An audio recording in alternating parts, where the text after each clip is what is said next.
David, thank you so much for waking up with us this morning. Your reaction when you hear Coach Pearl saying that you would finish dead last in some of these other major conferences? Well, I am an accounting major in undergrad. I know math pretty well. I think 0 in the loss column is pretty good math in terms of adding up to our scenario. But, I'm just proud of our student athletes. And I was a little bristled on Sunday when I heard some of his comments. I was here in the office catching up on some things. We had a huge board meeting last week where we just approved a new $240 million basketball arena to be built here on campus. Damn. And so I dropped that in the chat, the link to that. But I was doing some work catching up, and I heard his comments about we have to be undefeated, win the conference tournament to get in. Little kind of bristled by that, kind of heard a few wheeze in there when he was talking about Auburn. Okay, whatever.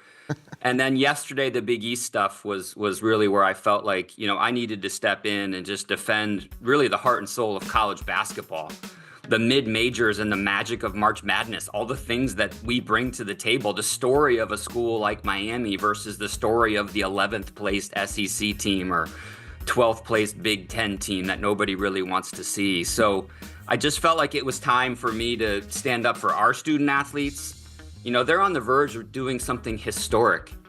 When you talk about since 1985, when the tournament expanded, there's only been 7 teams that have gotten to this point We're one of 7 that are 29-0. And that's over 12,000 teams that had a chance to do that. And we're one of 7. If we finish undefeated, we're one of 5 to ever do that. And for somebody to say that we don't belong in a tournament of 68 teams when we're one of 5 all time or one of 7 all time to accomplish something, I just can't buy that.